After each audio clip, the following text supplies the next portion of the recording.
Sorry আরেকটা গান please ভাইয়া, আরেকটা গান। সরি, এটাই আসলে লাস্ট গান ছিল। I am really sorry. আচ্ছা ভাইয়া, একটা প্রশ্ন ছিল। ব্যক্তিগত না হলে বলতে পারো, সমস্যা নেই। না, প্রশ্নটা আসলে আপনার ভক্ত বলেন বা শ্রোতা বলেন সেই জায়গা থেকেই। আচ্ছা ঠিক আছে, হ্যাঁ বলো। আমার প্রশ্নটা হচ্ছে যে আপনি প্রতিদিন 11টা বাজার পরে শেষ গান হিসেবে এই গানটি কেন গান? হাসলেন যে?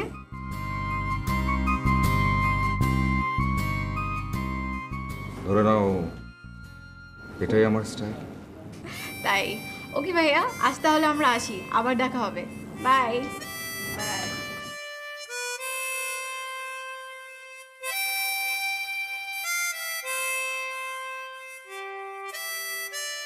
তোমার এই স্টাইলটা কিন্তু আমার জন্য ভালো।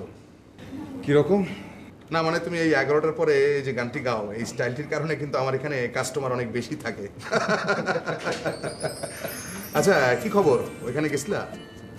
হ্যাঁ গিয়েছি, অ্যাজ ইউজুয়াল সব জায়গায় যা বলে তাই। নিজের টাকা দিয়ে অ্যালবাম করতে হবে।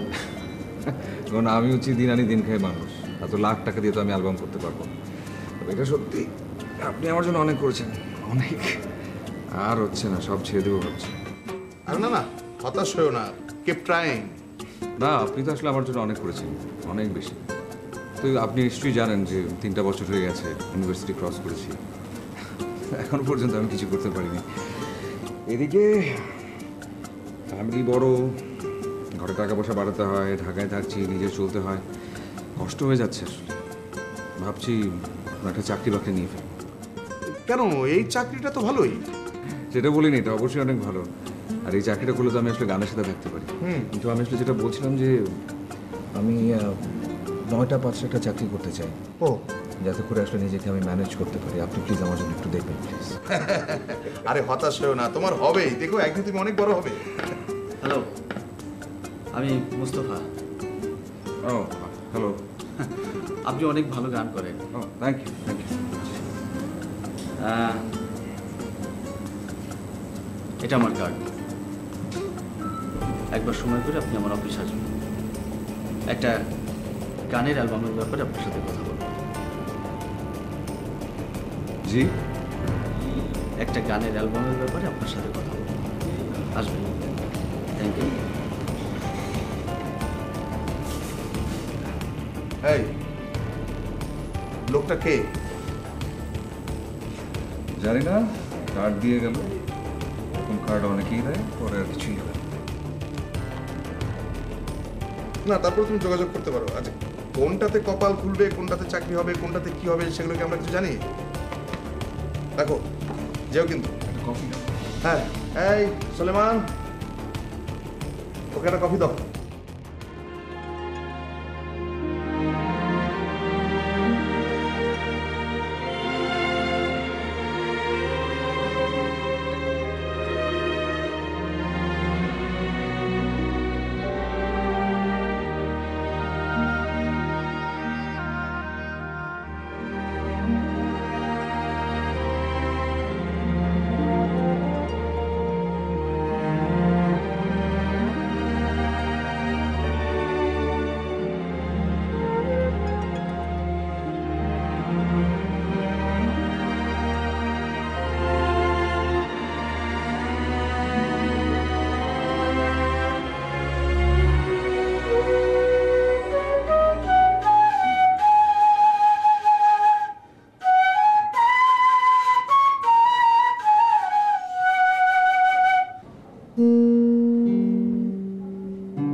আমার একটি অডিও প্রতিষ্ঠান ছিল ছিল বলছি এই কারণে যে ওটা একসময় আমার বাবা দেখাশোনা করতেন, পরে বন্ধ হয়ে যায়।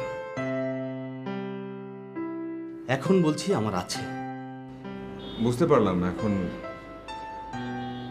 আপনি বলেন আমি কিভাবে আপনাকে হেল্প করতে পারি। আমাকে আপনার হেল্প করতে হবে না। আমি একটা অডিও অ্যালবাম দিয়ে বাজারে আসতে চাচ্ছি। সেদিন আমি আপনার গান শুনেছি, গান শুনেই আমি ডিসিশন নিয়ে নিয়েছি আপনাকে দিয়েই আমি অ্যালবাম বের করব, তারপর আমি আমার কোম্পানি চালু করব। Thank you so much. কিন্তু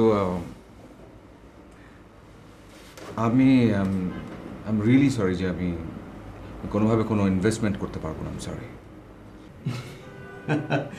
আরে ভাই, কোম্পানি আমার, অ্যালবাম রিলিজ করব আমি, আপনি কেন ইনভেস্ট করতে যাবেন? আমার প্রযোজনা সংস্থা থেকেই অ্যালবাম আমি রিলিজ করব। You will be the singer, okay? এখন আপনি আমাকে বলেন, আপনার লিরিক্স আছে নাকি এটা আমাকে জোগাড় করতে হবে? আমার নিজের লেখা কিছু লিরিক্স আছে আমার কাছে। জি। গুড, তাহলে আপনার লিরিক্সগুলো আমাকে দিয়ে যান, আমি একটু দেখি। আর মিউজিকও কি আপনিই করবেন? না, আসলে মিউজিক তো আমার করা হয় না, আমি মিউজিক করিনি। ওকে, নো প্রবলেম। আমরা তাহলে দেখে শুনে কোনো ভালো মিউজিশিয়ান নেব। আচ্ছা, হাবিব হলে কেমন হয়? বলো কি, একেবারে হাবিবকে দিয়ে মিউজিক করাবে? হ্যাঁ, তাই তো বললো। বাপ রে বাপ, বিগ শট মনে হচ্ছে। আমার কাছে কিন্তু তা মনে হচ্ছে না। একটু ঠান্ডা মাথায় ভেবে দেখেন, ধরেন কার যদি তার ব্যানার থেকে ফার্স্ট অ্যালবামটা বের করবার মতো ব্যাপার থাকে, তাহলে কিন্তু সে আমার মতো একটা চুনোপটিকে দিয়ে গান করাবে না, সে আরো অনেক প্রতিষ্ঠিত সিঙ্গারকে দিয়ে গান করাবে, ঠিক না? শোনো, মানে আমরা যারা মিডল ক্লাস, আমাদের সমস্যা কি জানো? মানে আমরা সুযোগের অপেক্ষায় থাকি, আবার সুযোগ পেলে ওটাকে সন্দেহ করি। সন্দেহ করবার জন্য যথেষ্ট লজিক আছে, কারণ ওই ভদ্রলোক আমার কাছে আমার লিরিক্সগুলো চেয়েছে। লিরিক্স মানে তোমার ইউনিভার্সিটি লাইফে লেখা সেই গানগুলো? ব্যাপারটা হচ্ছে এরকম যে আমি আমার লিরিক্সগুলো আমি ওনাকে দিয়ে দিলাম। এখন দেবার পরে দেখা গেল যে উনি আসলে আমাকে দিয়ে আর গানটা করালো না, একজন প্রতিষ্ঠিত সিঙ্গারকে দিয়ে উনি গানগুলো করালো, মাঝখান থেকে আমার লিরিক্সগুলো চলে গেল, শেষ। চোরে চোরে দেশটা একদম ভরে গেছে। আচ্ছা শোনো, তুমি যদি এখন তাকে লিরিক্স না দাও, সে কিন্তু আবার মাইন্ড করবে। সেটা অবশ্য ঠিক। তোমার কাছে এগুলোর প্যাটেন্ট রাইট আছে? না, আমার কাছে তো কিছু নাই। ও, তাহলে তো একটু ঝামেলা হলো। শোনো, আমি একটা বুদ্ধি বের করেছি। মানে এটার হার্ড কপি পাঠানোর দরকার নেই, তুমি সফট কপিটা মেইল করে দাও। মেইলের একটা রিপ্লাই মেসেজ তুমি নেবে, তাহলে আমাদের কাছে প্রমাণ রইলো। যদি কোনো ঝামেলা করে আমরা প্রমাণ করতে পারবো, এই যে দেখেন আমাদের কাছে প্রুফ আছে। কি? ওরে, আপনি কিন্তু অনেক ভালো একটা কথা বলেছেন। আপনার মেইল আমি পেয়েছি, আর লিরিক্সগুলো আমি হাবিবকে পাঠিয়ে দিয়েছি। Thank you so much. Thanks তো আপনি পাবেন। কেন? হাবিব তো আপনার লিরিক্স চরম পছন্দ করেছে। কি বলছেন আপনি? মানে সবকিছু তো আমার কাছে একদম স্বপ্নের মতো মনে হচ্ছে। সত্যি, it's a dream to me. স্বপ্ন নয় মিস্টার অভিক, বাস্তব। আর হাবিব কিন্তু খুব দ্রুতই মিউজিক করা শুরু করে দেবে। সত্যি? আর আপনিও এর মধ্যে রেডি হয়ে যান। সামনের সপ্তাহ থেকে একটা দুটা করে গান আমরা রেকর্ডিং করে ফেলবো, কি বলেন? That's really great. Thank you. Well,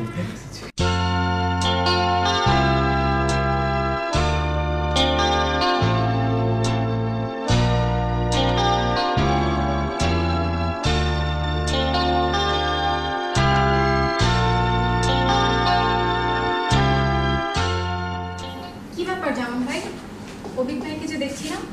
অভিকের album বের হচ্ছে, ওটা নিয়ে খুব ব্যস্ত আছে। তাই নাকি? এটা তো আমাদের জন্য বিগ সারপ্রাইজ। হ্যাঁ, আশা করি অভিক মার্কেটে একটা জায়গা করে নেবে। অবশ্যই করে নেবে, উনি তো অনেক ভালো গান গায়। ঠিক বলেছেন। ভালোই হলো, অ্যালবাম বেরোলেন, ঘরে বসেই তার গান শুনতে পারবো। তা অ্যালবাম কবে রিলিজ হবে জানেন? হ্যাঁ, আশা করছি খুব শিগগিরই। আমাকে বললো রেকর্ডিং প্রায় শেষের দিকে। তুমি আকাশের বুকে বিশালতার উপমা, তুমি আমার চোখেতে সরলতার প্রতিমা, আমি তোমাকে। সরি, আপনাকে অনেকক্ষণ ওয়েট করতে হবে। না না, it's okay, it's completely fine. হ্যাঁ, স্পন্সরদের সাথে মিটিং ছিল, আপনাকে তো বলতে ভুলে গেছি। We got sponsor. কি বলেন, তাই নাকি? Telco sponsor. Oh God. আমরা গানের ডেমো পাঠিয়েছিলাম, জি। ওরা পছন্দ করেছে। জি। মিস্টার অভিক, ট্রাস্ট মি, আমাদের অ্যালবাম পুরো ইন্ডাস্ট্রি তোলপাড় করে ছেড়ে দেবে। আর হ্যাঁ, জি। এই যে কাভার ডিজাইন। খাবার?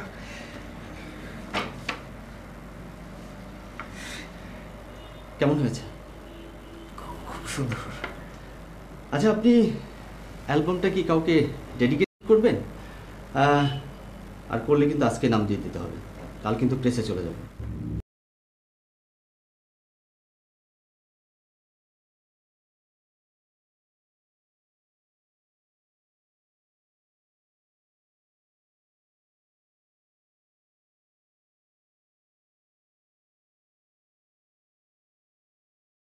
আপনি অ্যালবামটা কি কাউকে ডেডিকেটেড করবেন?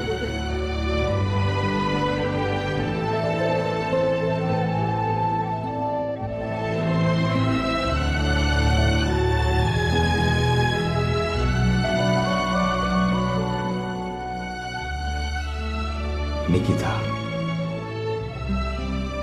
আমার নিকি পিকি।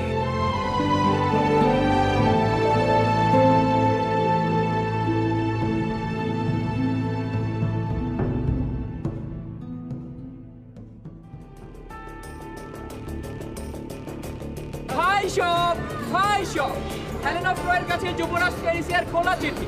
যুবরাজ প্যারিস তার কৃতকর্মের জন্য হেলেনা ফ্রয়ের কাছে ক্ষমা প্রার্থনা করিয়াছে। তিনি আশা করেন তাকে ক্ষমা করিয়া ভালোবেসে রানী হবেন।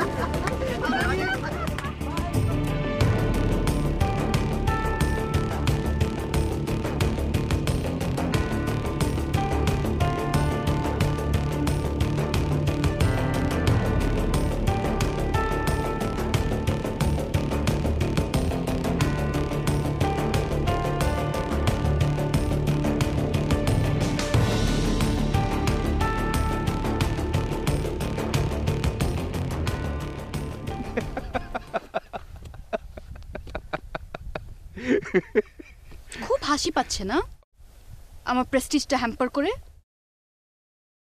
প্রেস্টিজ মানে কি? প্রেস্টিজ মানে কি জানো না? ও হ্যাঁ, অফকোর্স, প্রেস্টিজ তো কিছুই তুমি বুঝবে না। মানে টিচার্স থেকে শুরু করে আমার ফ্রেন্ডস, ইভেন কি ওয়ার্কার্স, ওরা দেখলেই আমাকে হাসে। ও আচ্ছা আচ্ছা আচ্ছা আচ্ছা। সবাই কিন্তু আসলে এই কারণে হাসছে সেটা ঠিক না, মানে অন্য কারণে তো হাসছে। চুপ! কেন অন্য কেন হাসবে? মানে আবারও কথা বলছো তুমি? তোমার গলাটা টিপে দেওয়া উচিত। ও সত্যি তাই না? প্লিজ দাও না, গলাটা টিপে দাও না, গলা টিপে দাও। নিকি পিকি প্লিজ গলাটা টিপে দাও। ছাড়ো আমাকে! বলেছি না নিকি পিকি রাখবে না। পাগলটা আমি নিয়ে যাবে, কি করি? কিছু করতে হবে না, কোনো কিছু করবার কোনো দরকার নেই। মানে আমার তুমি ফোন ধরবে না, তুমি আমার সাথে কথা বলবে না, তুমি আমার সাথে দেখা করবে না, কিছুই করতে হবে না তোমার। এই শাস্তি তোমার প্রাপ্য ছিল। এমন কি করেছি আমি? কি করেছি? আরে লাস্ট ভ্যালেন্টাইন্স ডে আমার একটা শো ছিল, আমি দেখা করতে পারিনি, সেজন্য এত বড় একটা শাস্তি। আর সামনে তো কত ভ্যালেন্টাইন্স ডে আসছে, কত হাজার হাজার ভ্যালেন্টাইন্স ডে আসবে। একটা ভ্যালেন্টাইন্স ডে মানে মানে ভ্যালেন্টাইন্স ডেতে তুমি কি একটা বাজে শো করতে বগুড়া চলে গেলে, আর আমার ফ্রেন্ডসরা সবাই নিজের বয়ফ্রেন্ডের হাত ধরে ধরে ক্যাম্পাসে ঘুরছিল, আর আমি কি করছিলাম? হা করে তাকিয়েছিলাম ওদের দিকে। ও হেলেন অফ ট্রয়, আমি প্যারিস করব তোমার জয়। সহ্য। মানে এরপরে কি সামনে কিছু লিখেছো? অনেক কিছু লিখেছি, ওয়েট। ইয়া,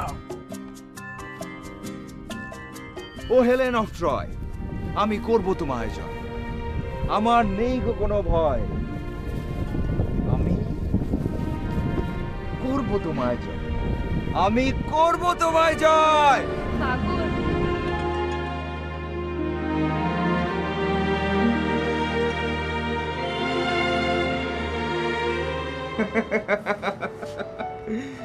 আচ্ছা, বলো তো আমার যদি কখনো অ্যালবাম রিলিজ হয় আমি অ্যালবামটার নাম কি রাখবো? কি? তুমি না একটা বোকা, তুমি একটা গাধা। আমার অ্যালবামের নাম রাখবো হেলেন অফ ট্রয় এবং ডেডিকেট করব আমার সবচেয়ে প্রিয় নিকিতাকে। আর তারপর মাইকিং করে বেড়াবো, তাই না? শুধু কি মাইকিং করবো নাকি? তখন তো মাইকিং না, তখন বিভিন্ন জায়গায় বিজ্ঞাপন দিব, সেটা টিভি, রেডিও, পত্রিকা, সব জায়গায় আসতে থাকবে Helen of Troy, Helen of Troy, আমার নিকিতা, আমার নিকি পিকি, নিকি পিকি, নিকি পিকি। এটা কথা জানো, তোমার মুখে নিকি পিকি শুনতে খুব সুইট লাগে। I know. আচ্ছা, ওই গানটা একটু গাও না, ওই যে তুমি আকাশের বুকে। না, এই গানটি আর গাইবো না। এই গানটি আমি তখনই গাইবো যদি, আবারও বলছি, যদি কখনো তুমি আমার জীবন থেকে হারিয়ে যাও, ঠিক তখন রাত 11টার সময় তোমাকে স্মরণ করব আর গাইবো। মাঝে মাঝে তুমি কি সব যে বলো, কোনো আগামাথা নেই। আমি তোমার জীবন থেকে কোথায় চলে যাব? শোনো, আমি তোমার জীবন থেকে কখনো হারিয়ে যাব না, আর তোমাকেও হারাতে দেব না, বুঝছো? চলো না, কালকে আমরা কোথাও ঘুরতে যাই। কোথায়? ধরো নদীর পাড়ে আমরা ঘুরে বেড়াবো, অনেক মজা করব। আমি শাড়ি পরবো আর তুমি পাঞ্জাবি, ঠিক আছে? Okay, done. Love you, bye.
Oh God, এখানে সাপ সাপ সাপ সাপ, ওটো ওটো ওটো ওটো সাপ সাপ সাপ। আরে আমি বলছি না, কোথায়? সাপ সাপ সাপ সাপ। কোথায় সাপ? তোমার পায়ে, আমি পায়ে দেখেছি।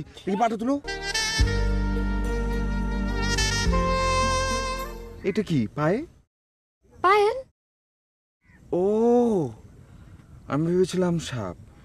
কিন্তু তোমার এক পায়ে পায়েল কেন? মানুষ কি কখনো এক পায়ে পায়েল পরে নাকি? আশ্চর্য। রাধা, পায়েল এক পায়ে পড়ে, এটা স্টাইল।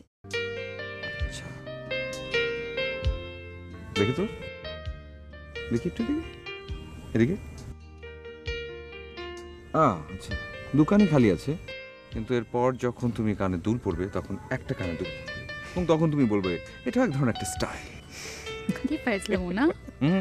একদম সিরিয়াস। এবং এই সিরিয়াসনেস থেকে এই তোমার পায়েলের কারণে একটা লিরিক মনে পড়ে যাচ্ছে আমার, বলবো? তুমি এক পায়ে পড়েছো পায়েল, তার দুটিতে আমি ঘায়েল। মানে আমার সবকিছু নিয়ে তোমার লিরিক্স শিখতে হবে। তোমাকে দেখার সঙ্গে সঙ্গে শুরু হয়েছে আমার লিরিক্স। আর তুমি কি জিনিস জানো? তুমি কি? তুমি হচ্ছ আমার লিরিক্স লেখার আফিম। আফিম? আফিম। কি আর কিছু পাও না তুলনা করার মতো? আফিম। ছি। এই, আর কিসের সাথে তুলনা করবো আমি? ফাইন, দাঁড়াও দাঁড়াও দাঁড়াও। কিসের সাথে তুলনা করব? সূর্য। না না, আচ্ছা না, সূর্য না, সূর্য না, সূর্য না, চাঁদ। একটা পুরনো লিরিক মনে পড়ে গেছে। চাঁদের সাথে আমি দেব না তোমার তুলনা, নদীর সাথে আমি। এক মিনিট এভাবে হাসো, ওদিকে প্লিজ।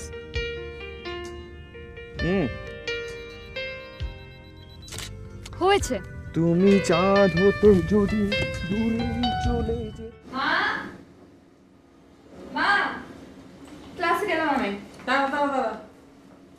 তুই কিন্তু কালকে ভার্সিটিতে যাবি না।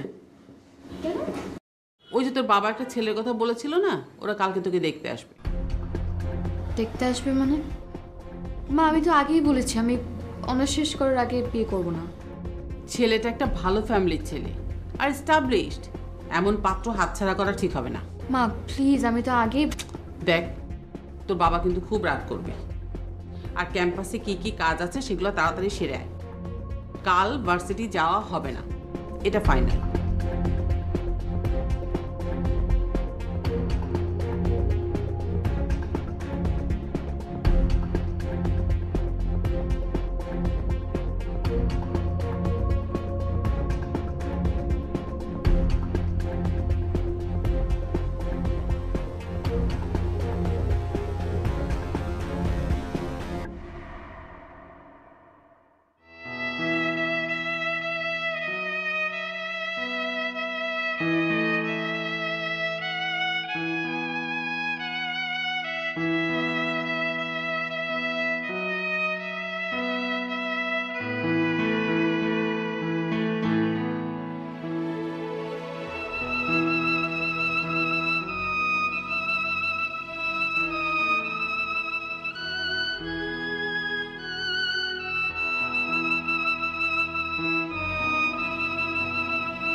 ব্যাপারটা আসলে কি, মানে দেখা করতে আসছি, মানে দেখা করতে আসলে তো আর বিয়ে হয়ে যায় না, তাই না?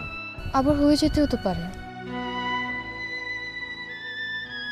আর মার হাবভাব তেমন ভালো ছিল না।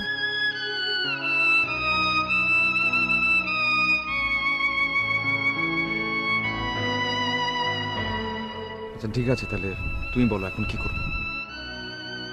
আমার মনে হয় কি জানো, তোমার আমার বাসায় কথা বলা উচিত।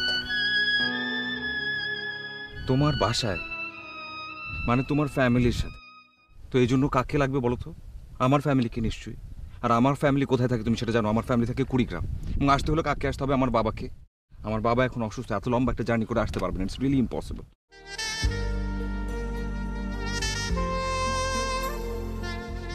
প্লিজ তুমি একটু ধৈর্য ধরো, দেখবে সব কিছু ঠিক হয়ে যাবে সব। তারপরও তোমার কথা বলা উচিত। তুমি একাই চলো প্লিজ।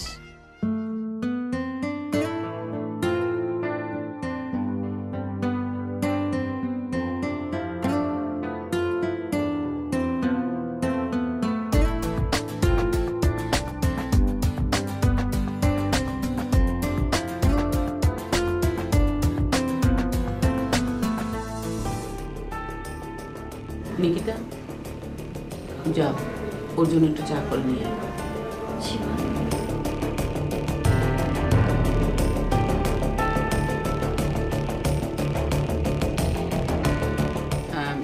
এখন বলো, আমার মেয়েকে তুমি কতদিন ধরে চেনো?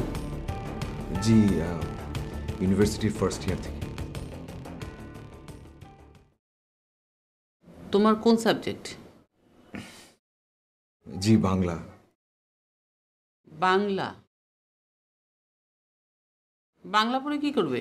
টিচারই? জি না, আসলে আমার টিচার হবার কোনো ইচ্ছে নেই। আমি চাই আমি একজন গায়ক হব। গায়ক। গায়ক? জি। তোমার বাবা কি করেন? জি, বাবা গ্রামের বাড়িতে আছেন, ওখানে কিছু জমি জমা আছেন, সেগুলো দেখাশোনা করেন। ও, কোথায় গ্রাম তোমাদের? কুড়িগ্রাম। ফ্যামিলিতে কে কে আছেন? মানে তোমরা ভাই বোন কয়জন? জি, আমরা মোট 5 ভাই বোন, 3 বোন, 2 ভাই। আমি সবচেয়ে বড়। ও,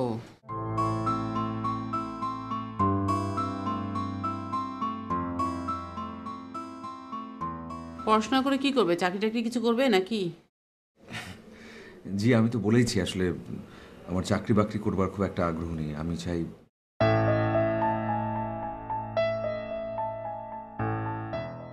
গানের জগতে কিছু একটা করতে, আমি আসলে গায়ক হতে চাই।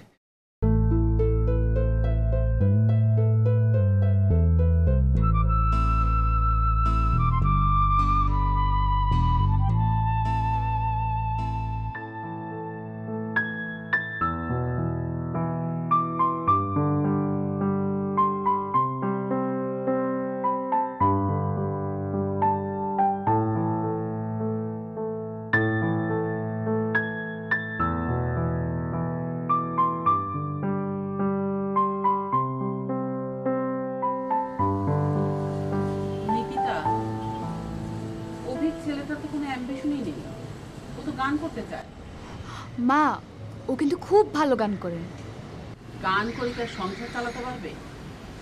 আমি এই অভিকের কথা তোর বাবার কাছে একদম বলতেই পারবো না, আর তোর বাবা যদি শোনে তাহলে তোকে একদম ঘর থেকে বের হওয়া বন্ধ করে দেবে।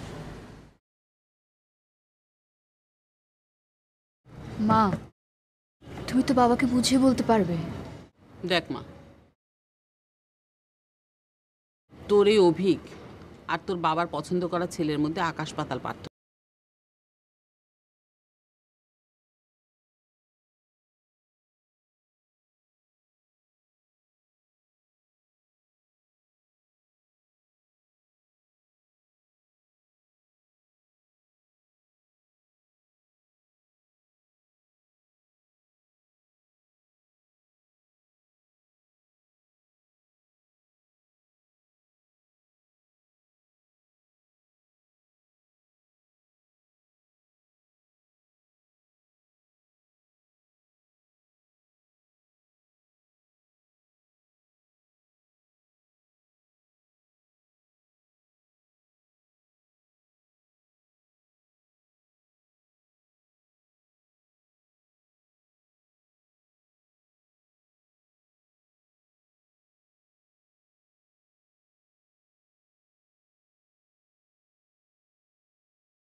কি হলো? আর কি মানে কি কি হচ্ছে? এই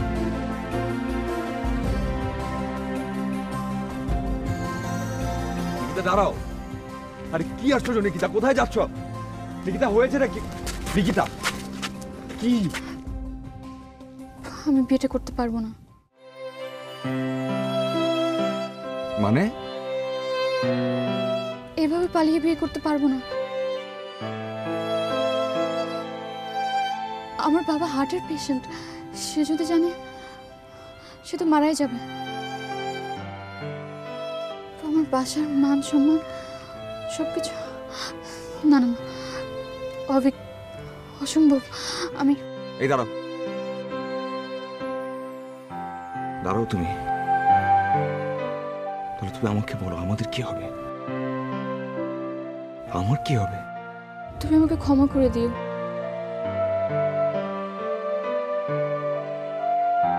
তুমি না হয় সারা জীবন আকাশের বুকে বিশ্বরাজা গানটি গেও, কিন্তু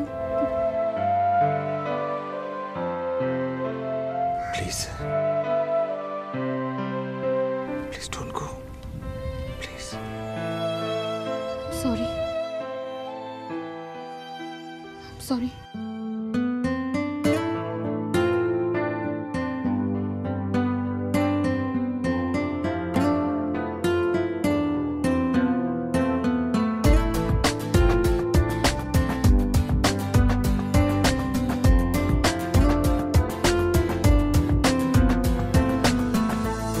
কেন এত প্রেম আসে এই জীবনে শুধু আমার, সব কিছু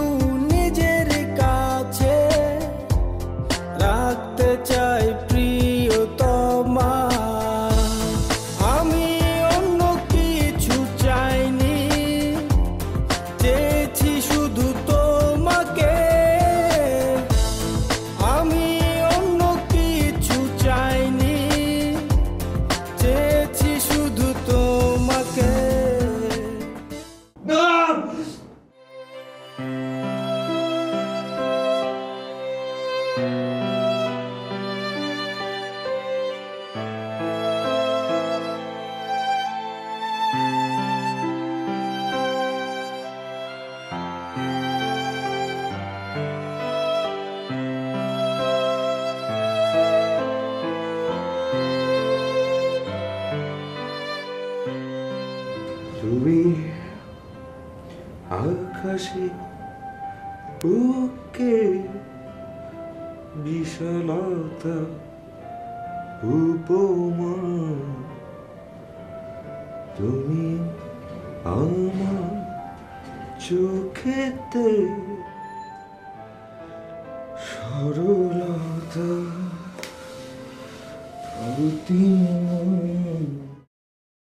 আসতে পারি?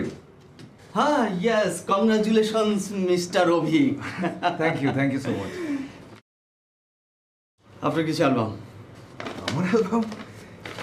পুরো ইন্ডাস্ট্রি আমাদের অ্যালবাম মাতিয়ে দিয়েছে।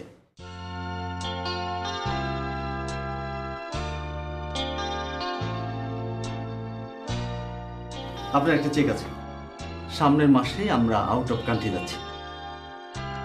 আমাদের দেশের বাইরে কিন্তু অনেক প্রোগ্রাম আছে, নিজেকে গুছিয়ে নিন। কি হলো মিস্টার রবি, ধরুন। Thank you so much.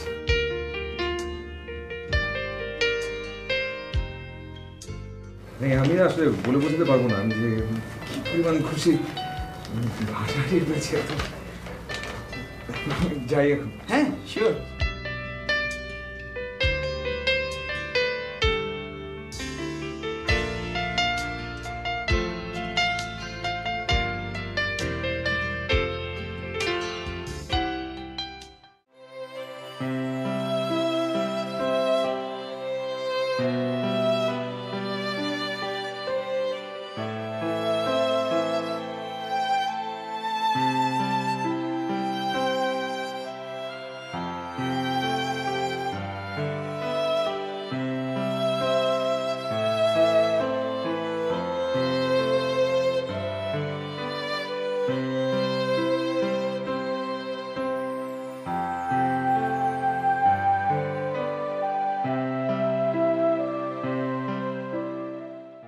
Nikita,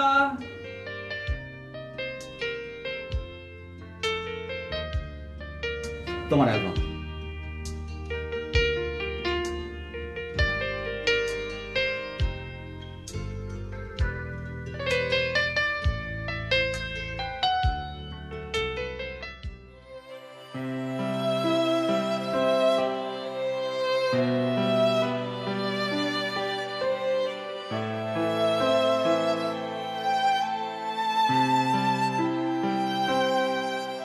তোমার চয়েস আছে বলতে হবে। সেদিন মিউজিক ক্যাফেতে ওই ছেলেটার গান শুনে তুমি বুঝে ফেললে যে একে দিয়ে আমাদের অডিও কোম্পানি রিওপেন করা উচিত। সুপার হিট, বুঝলে, সুপার হিট, জাস্ট রকিং। একটা মজার ব্যাপার কি জানো, ও এই অ্যালবামটা যে মেয়েটাকে ডেডিকেটেড করেছে তার নামও লিখিত, তোমার নামও লিখিত। What a coincidence! আচ্ছা, কি হতে পারে বলো তো? আচ্ছা, ওর গার্লফ্রেন্ড নয়? আমার মনে হয় ও বেটা ছ্যাঁকা খেয়েছে। তা না হলে এত সুন্দর গান ওর গলা দিয়ে বের হয় কিভাবে? আচ্ছা ঠিক আছে, আমি ফ্রেশ হয়ে আসছি, তুমি টেবিলে খাবার দাও। হ্যাঁ।